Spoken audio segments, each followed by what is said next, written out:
Nama gue Raka. Gue driver ojek online. Udah 3 tahun narik di Jakarta. Kerja dari pagi sampai tengah malam itu udah biasa. Tapi malam itu beda. Malam itu, gue dapat orderan terakhir yang bikin hidup gue gak pernah sama lagi. Gue lahir dan besar di Jakarta, anak kos yang hidup pas-pasan. Punya motor beat lawas, jaket ojol robek di bahu kanan, dan helm yang udah gak proper kalau menurut standar aplikator. Tapi selama motor masih bisa nyala dan HP gak error, gue terus jalan. Karena buat gue, tiap notifikasi masuk itu rezeki. Dan rezeki gak bisa ditolak. Biasanya, narik ojol itu monoton. Pagi antar orang kantor, siang antar makanan, malam bawa penumpang pulang. Tapi tiap hari, selalu aja ada cerita. Dari penumpang yang ngajak ngobrol ngalor ngidul, sampai yang diam-diam serempas duduk di belakang, kayak patung. Tapi gue gak pernah ngalamin yang aneh-aneh, sampai malam itu. Hari itu hari Selasa. Jakarta gerimis dari sore, bikin orderan lumayan banyak karena orang-orang malas naik angkot. Target bonus hampir gue capai. Sisa 1 perjalanan lagi. Teman-teman udah banyak yang off. Tapi entah kenapa, gue ngerasa malam itu harus gue selesaikan. Kayak, ada dorongan dari dalam, sesuatu yang maksa gue buat terus narik. Gue nunggu di pinggir jalan dekat flyover Sleepy. Lalu masuk 1 notifikasi yang bikin gue berhenti ngunyah gorengan. Jemputan dari belakang TPU Karet Bifak. Malam-malam, di dekat makam, lokasi yang orang lain biasanya cancel. Gue gak tahu kenapa, jempol gue otomatis neken tombol, terima. Pas sampai, tempatnya gelap banget. Lampu jalan remang-remang, sebagian bahkan berkedip kayak mau mati. Pohon-pohon tinggi di pinggir makam berdiri seperti bayangan hitam yang saling berbisik lewat desir angin. Di ujung gang kecil yang nempel langsung ke tembok pemakaman, gue lihat sosok cewek berdiri diam. Pakai hoodie hitam, kepalanya agak menunduk, dan rambut panjangnya menjuntai keluar dari helm. Suasana di situ beda banget dari biasanya. Hawa dinginnya menusuk, bukan karena angin tapi karena sepi. Sunyi banget, bahkan suara motor gue berhenti pun terasa mengganggu keheningan. Ojol ya, bang? Suaranya pelan banget, serak seperti baru bangun tidur, atau kayak yang baru nangis semalaman. Nyaris bisikan. Gue refleks ngangguk. Dia jalan pelan ke arah motor, tanpa nanya, tanpa basa-basi. Naik begitu aja, masih pakai helm, mukanya gak kelihatan sama sekali. Tapi pas dia duduk, gue ngerasa motor jadi berat sebelah. Dinginnya nembus jaket gue. Pas gue cek aplikasi, anehnya gak ada tujuan. Cuma titik penjemputan. Gue refresh, tetap kosong. Mau kemana, Mbak? Gue tanya pelan. Dia diam sebentar, baru kemudian menjawab. Ke rumah saya, bang, tapi jangan lewat jalan orang hidup. Gue senyum kecil, senyum yang gak tulus. Antara kikuk, takut, dan bingung. Gue pikir dia bercanda. Tapi entah kenapa, bulu kuduk gue berdiri semua.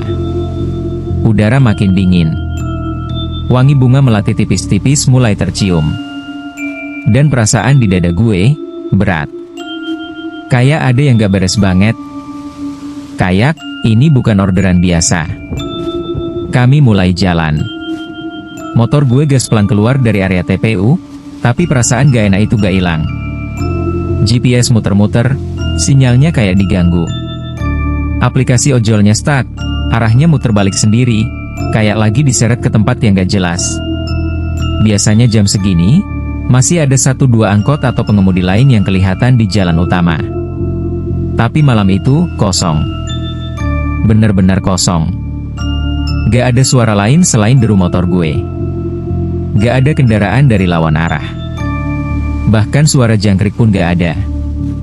Yang lebih aneh, lampu-lampu jalan mulai padam satu persatu tiap kali kami lewatin. Gue lihat dari sudut mata, lampu yang masih nyala beberapa meter di depan bakal padam pas motor gue lewatin.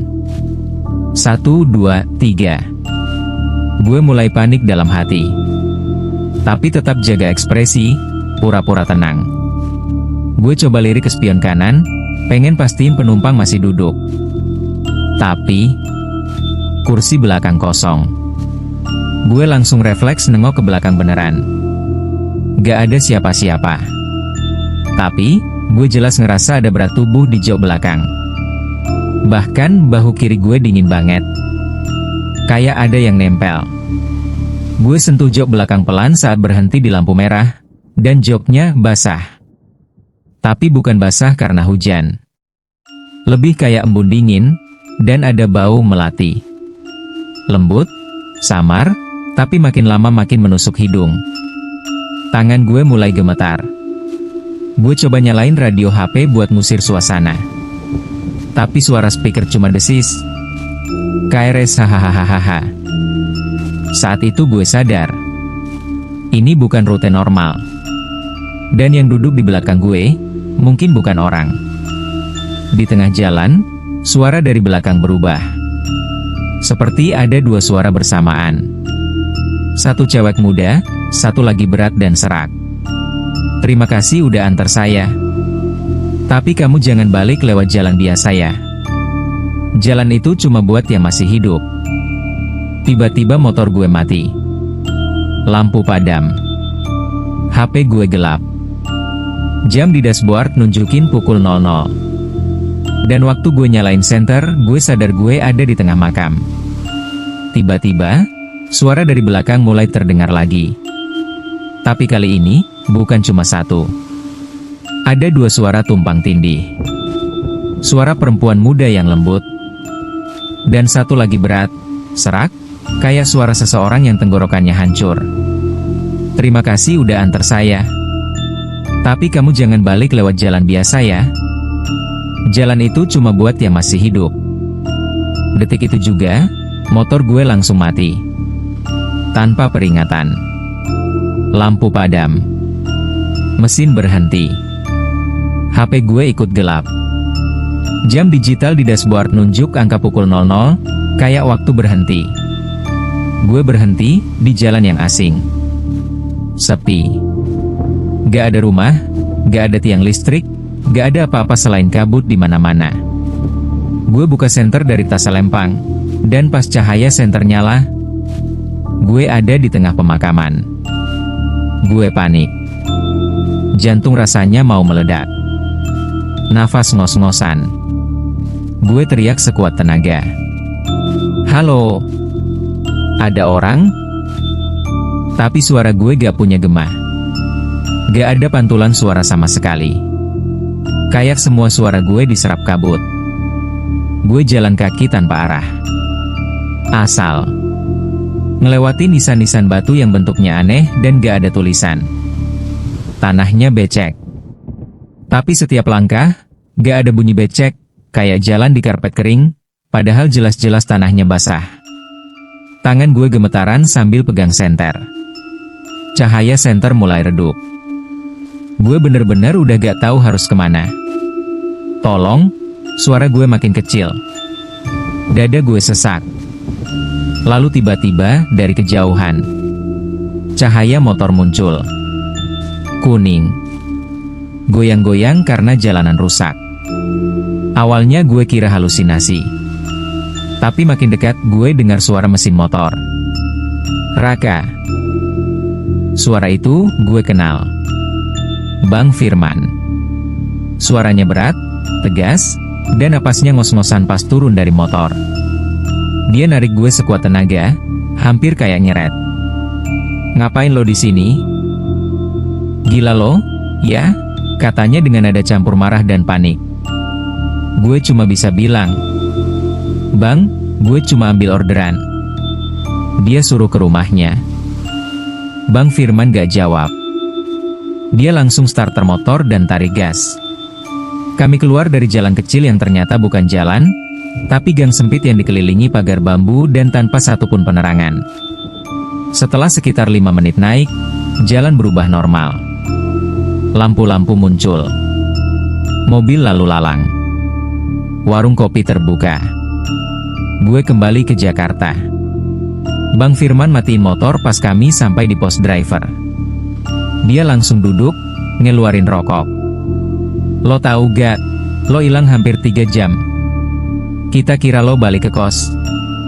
Gue gak bisa tidur, terus iseng jalan ke TPU. Dan gue lihat ada motor mati di pinggir pagar, tapi lo gak ada.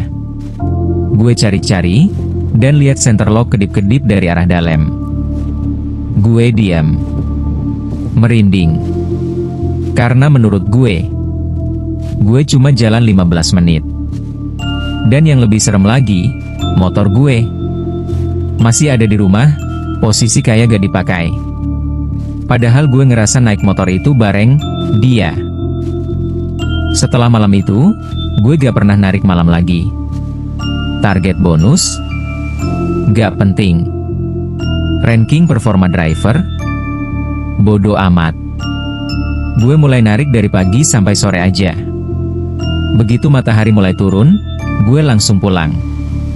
Gue gak peduli kalau dibilang penakut. Yang penting, gue masih bisa tidur tiap malam tanpa dengar suara bisikan. Motor gue juga gue bawa ke bengkel. Cek total. Tapi montirnya heran, katanya motor gue gak kelihatan kayak habis dipakai. Ban masih bersih. Oli gak turun. Bahkan bensin masih penuh. Padahal, gue inget banget, motor itu gue pakai malam itu selama hampir 1 jam lebih. Semua mulai tenang. Gue mulai ngerasa hidup gue normal lagi. Sampai 3 bulan kemudian, gue lagi duduk santai di base camp driver, sore hari. Lagi ngopi sambil scroll HP. Tiba-tiba, notifikasi masuk. Bukan dari WhatsApp. Bukan dari Instagram. Tapi dari aplikasi ojek online. Orderan baru. Gue bingung. Soalnya status akun gue dalam mode offline. Gue buka aplikasinya. Nama penjemputan, TPU Karet Biva. Tujuan, tidak ada. Nama pengorder, tidak terdeteksi. Gue langsung keringat dingin. Tangan gue gemetar. Temen gue nanya, "Lo kenapa, Rak?" Mukanya pucat tamat. Gue cuma kasih lihat layar HP gue. Dan saat itu, layar HP gue berkedip. Aplikasi nutup sendiri. Tapi satu notifikasi baru muncul. "Terima kasih, Bang. Saya belum sempat pulang." Gue matiin HP. Langsung berdiri. Gue keluar dari base camp. Dan sebelum gue sempat bilang apapun ke teman-teman gue, satu motor ojek lain melintas pelan. Pengemudinya pakai jaket hitam, helm hitam. Dan di belakangnya, ada perempuan pakai hoodie. Duduk diam. Helm tertutup. Tapi gue bisa lihat ujung rambutnya menjuntai ke bawah. Basah. Sejak hari itu, setiap Selasa Kliwon, gue selalu dapat notifikasi yang sama. 1 titik jemputan. 1 kalimat yang gak pernah berubah. "Saya masih nunggu, Bang." Kadang, yang hilang gak butuh ditemukan. Mereka cuma butuh seseorang buat nganterin pulang. Tapi ingat, gak semua jalan ada di peta.